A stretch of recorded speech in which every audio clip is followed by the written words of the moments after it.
I've been developing a critical lens to help others understand the psychological effects of poverty. My motivation behind this specific research was to understand the shift away from education to other alternatives, such as magic. So in the Elizabethan era, Christopher Marlowe wrote about Dr. Faustus. In his play, this is a man who was born in the lower class and eventually sells his soul to the devil. Now, most critics believe that this is all Faustus's fault. I mean, he made all the decisions, and he was, after all, just a prideful man. However, my research challenges this belief system. Using psychological research, I believe that his decision-making was connected to his lower-class origins, and that's why he makes the decisions that he makes. So, Faustus believes that he's been lied to. Society told him that if he pursued education in many areas, that he would be able to defy the social hierarchy in which he was born. However, he finds himself just another cog in the machine. Like many people in poverty, his mindset is influenced by the neglect and the scarcity that he experienced in childhood. This leaves him with an unfillable hole. He has a need to overcompensate, and he's resistant to limitations. He wants out.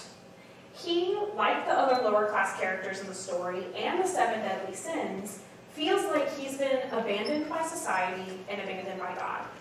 So he looks for something else, all right? He is told that magic will give him everything he's ever wanted. He will have all of his needs fulfilled, and he will be all-powerful enough to defy the class system in which he was born. However, once he signs that contract and sells his soul, he finds himself in a new power imbalance. He discovers he's under the thumb of the devil. All right, now he could run at this point. He could say, all right, I'm out. You guys cheated me. But he's trapped in this materialistic logic that he's developed. He believes that as an honorable man, he has to keep his end of the economic bargain. He has to fulfill his side of the contract, and so he doesn't repent and ends up damned to hell. Now, I argue that Faustus never escapes the consequences of his lower class origins. He dies the same lower class boy that he was born. I think that the cultural narrative, the dominant cultural narrative, often blames the impoverished for their circumstances instead of understanding the context around those decisions.